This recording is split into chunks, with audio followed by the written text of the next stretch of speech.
Oh no. Am I gonna get beeped or something? Is it gonna be like a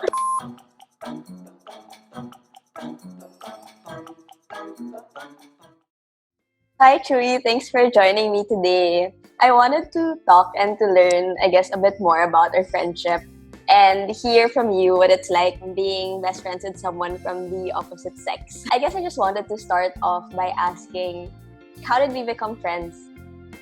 uh, if I had to think of one moment where I think I actually got to talk to you, it's a random memory of us walking down Red Brick Road and then talking about our music taste. Then I recall telling you, I recall liking your music preference, and I told you that we're gonna be good friends. I think that's the moment we clicked. It's at least one of the moments I was like, okay, I'm gonna get close to her in the block. All the other moments, parang there were always other people involved talking. So I think this is one of the first few times that I felt like I was getting to know you. Because music taste is kind of personal then. And how do you think that our friendship kind of grew from there, from that moment? Oh, definitely because you were my buddy for for basic math.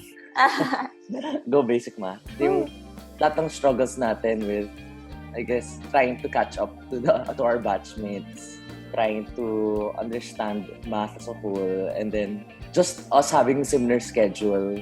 Yeah, everyday math, and then hanging out in different breaks, and then to the point na we had breakdance together, but breakdance is second year. Oh yeah, especially Maya. Us hanging out in Maya events. All the way to intercession where I felt like, okay, I think that this person to an extent knows me the most already within the block. And then considering that, I guess we're just both trying to prove that we belong. So That's true. because we were, I mean, proximity, common struggles, and then just reaching a point where I felt like you knew me the most, made me realize, no shit, parang she really is somebody that is like a best friend already to me. Because I guess a little bit of background, I never really had a best friend na girl.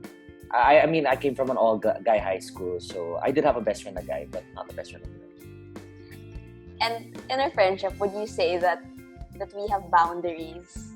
I think at different times there were boundaries. Like, syempre in first year, where I think you were going through more life experiences, and then to me, I was going through, I guess, a limited set of life experiences. And then whenever I'd share things to you, I think at that point, whatever I would share to you, parang you've gone through already. So I'd like to think that I was trying to remove boundaries. But the fact that I could never relate to some of your, I guess, more mature, there was some experiences that I couldn't relate to. That I remember you telling me at one point that it would be within your instinct to share to people that could relate to it first. So even though I felt that we were getting really close, parang it would take always time before you share things to me because I couldn't relate to it immediately. So I also wouldn't know how to react and other things. I think the boundary felt like it was collapsing around second year and after our like highs and lows. You want to describe it?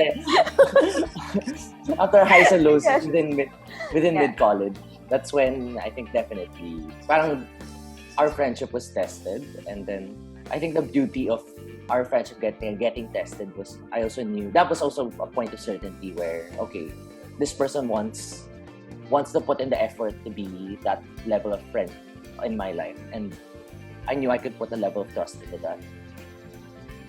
Yeah. What experience would you say was a test of our friendship? GG. I was so sure that I saw you as a best friend and not as anything more. In my mind, kasi parang I always want to have a best friend, and I also want to have a girlfriend. So different yun. So in my mind, like within our dynamic, I was so sure na I want you to be my best friend. Then I remember that one time that we were in that waffle place. Yeah. Then I remember telling you na I see you as a best friend, and then I remember you telling me that something about you being scared of getting another best friend because because of your past, where you called different people at different moments of in your life as your best friend, but now you're barely even talking. So you were scared to just call someone against your best friend because you don't know what's gonna happen to the dynamic.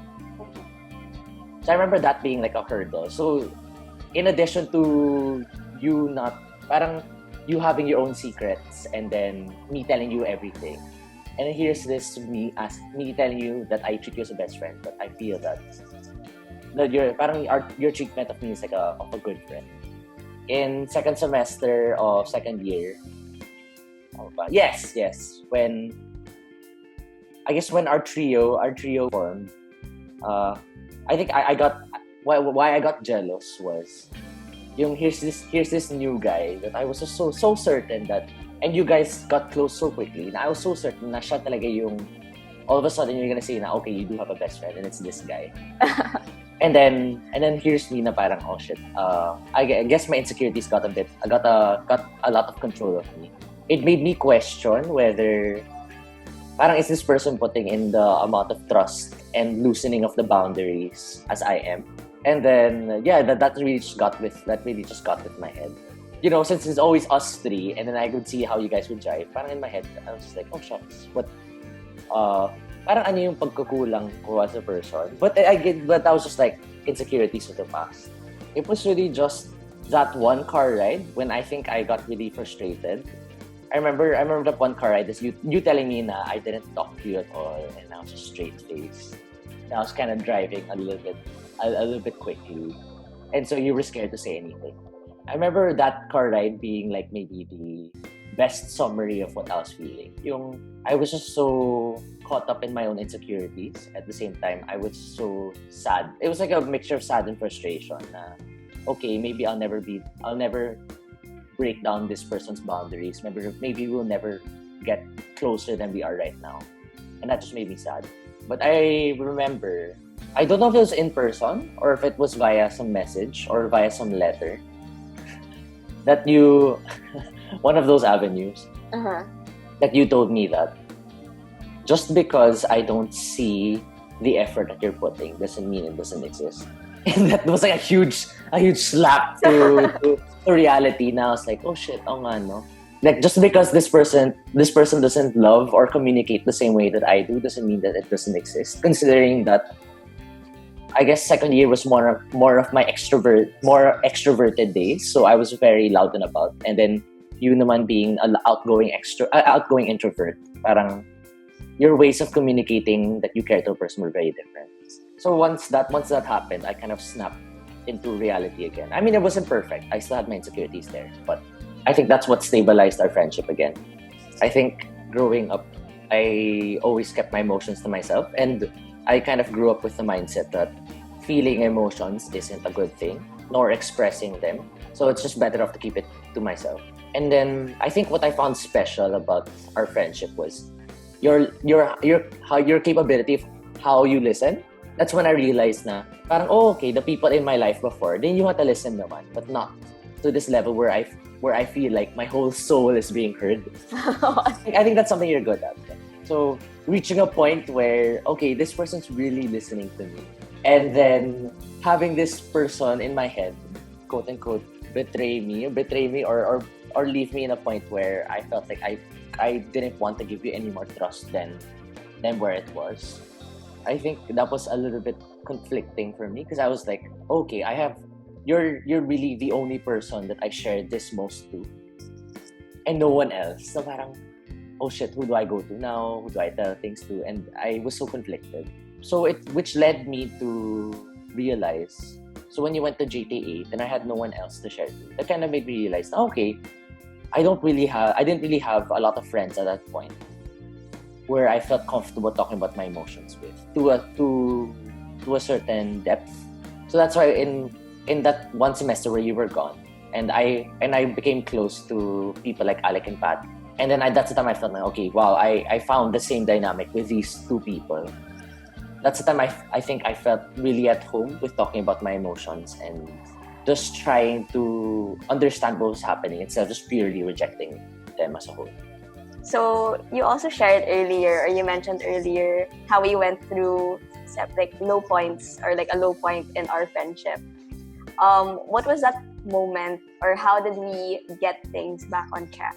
What helped was me noticing the little efforts that you were putting. So that would be, instead of me all the time asking to, oh, let's hang out, let's catch up. I noticed na even in my busy schedule, all of a sudden you'd pop up and then you'd ask if I was free on certain dates. And then we'd go out and we'd catch up. So these little reminders that you really, really cared about the friendship. At the same time, since I realized na, okay, at one point you're my only confidant, and I don't think that's not healthy at all. Because I think you need a lot of people that you're close with, and you need to be open with them. So when I got close with other people, and then I felt like I had more than one person I could share things to, that did relieve a lot of pressure on you and expectations of parang what is friendship, what is being a good friend.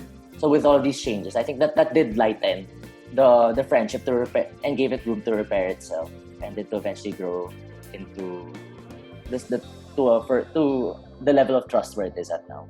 And what do you think did you learn the most from our friendship? I learned to look at people's lives as peers. Whoa, spears, and then these spears at different points in our lives will intersect. And when they intersect, I guess that's the moment. Maybe that's proximity moments. Maybe that's certain memories that you have at different points of your life. But it's impossible for you to want your spear and another spear to perfectly, I guess, combine. I learned that because at the parts of, and I guess the low parts of our friendship, the challenging parts where I was really just so clingy. That's a time that it really got me thinking na, oh nga, parang you are your own person, I am my own person. I could want you there to listen to me and other things, to be a good friend, but I can't ask of that completely then. Parang you have your own life and I have to respect that. I have to support you in my own way. And just trusting that even though I may not quote-unquote see the efforts were there in your own ways. And then eventually, that built into a foundation of trust that I know that you might not be able to be there now, but in your own ways, you will always be there. So just having that foundation and trust and certainty that I know you're gonna be there is what makes this friendship so trustworthy, so valuable to me. I think for me, if on your end, right, it was trying to see me as like another person and respecting that kind of space and trusting the process. I guess for me, right, like what you were sharing earlier, I was always the kind of girl who, like, I was so particular with everything I shared. Like, I was so secretive.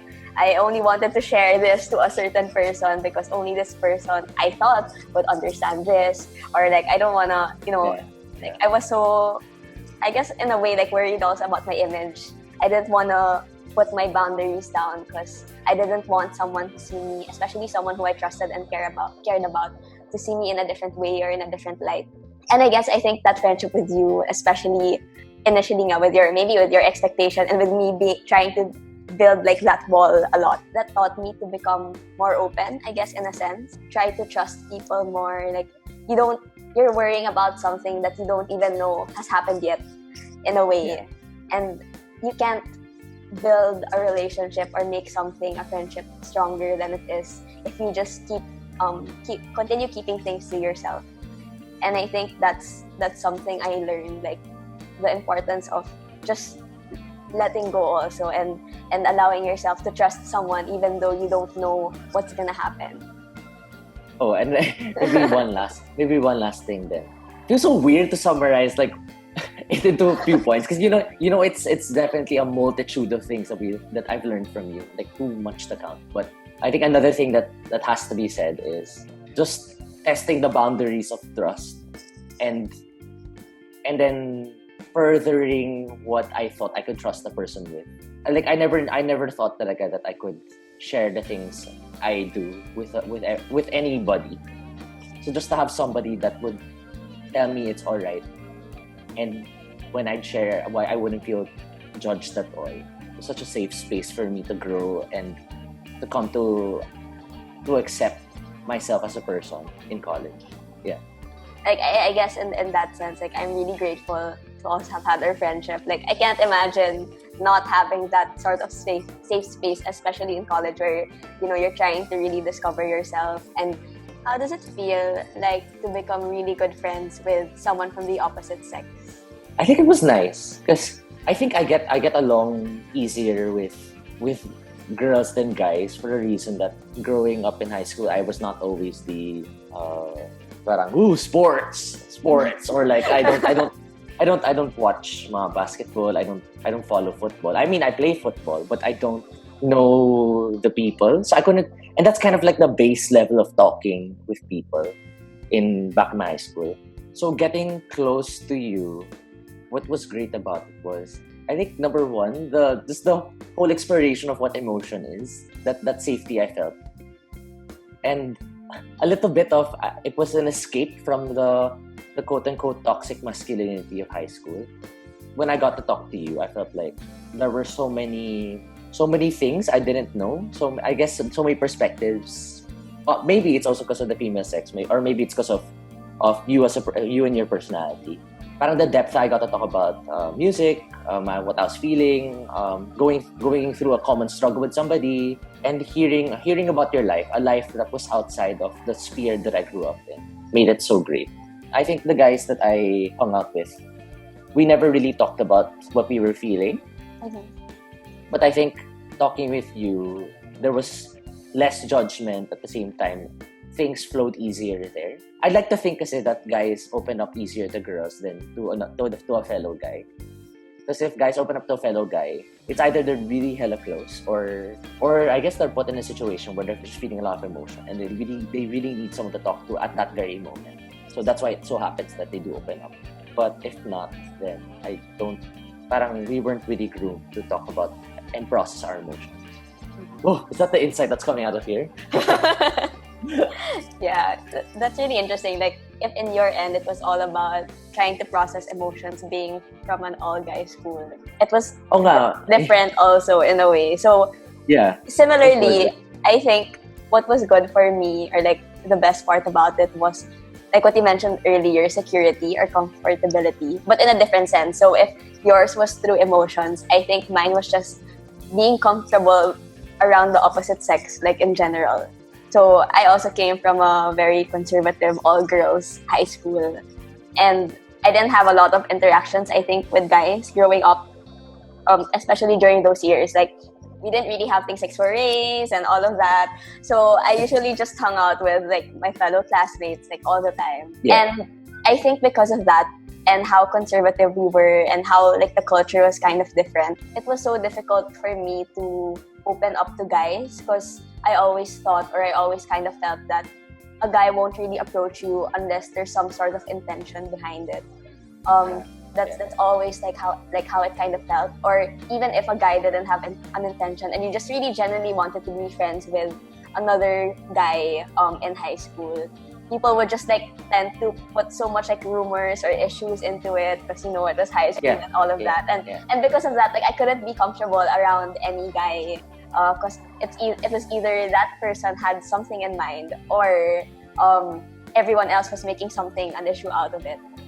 So I think through being friends with you, and I guess also just going into college and experiencing something new and something totally different, I was able to become more comfortable around people, and it's such a great feeling knowing that you can feel that sort of sense of security around someone, especially as a girl, because we always, I think it's kind of normal, sadly, to feel that fear around guys, and it's just so nice to know that I have someone to run to. Even in times of like trouble or vulnerability. Well, with how you phrased it, parang high school does play a huge factor into it, considering that I guess it just wasn't conducive to have a friend of the opposite sex, because people would always make an issue out of it. At the same time, all the pressure, like if people find out that you're close to a certain person of the opposite sex, they put pressure and then they make you think that you actually like the person when in fact maybe you don't, and that either gets one of the people in the party confused. Yeah, so I think that was nice, like just being open and like comfortable around someone from the opposite sex. Like I think it's something that more people, have to do and be comfortable about or talk about. Yeah, but that kind of means if you can somehow get past the whole high school, all the toxicity of what high school brings into it. What I think if it's in a co-ed environment, who knows? Maybe it's lessened. Hopefully it's lessened. Where people are more just accepting that people really could just be friends. Yeah, that's true. With all of that, do you believe that people from the opposite sex can become best friends? No. I do, for sure. I really do. It's really just two different people from two different life contexts coming together at specific moments in life, and then sharing themselves, sharing their trust. Yeah, a lot of the malice, the intention comes from, I guess, from the pressures of the people around them. And without that, I think it could be people of the opposite sex could just be pure good friends, and it doesn't need to be anything more. Everyone just wants a guy and a girl who are close to be together. When it's in fact, it's just the same with like a girl and a girl becoming best friends. And there's so many benefits, like what we shared earlier, right? To being friends with someone from the opposite sex, especially given all the cultures and the norms that we have in this day and age. Yeah. Like and subscribe. Anything?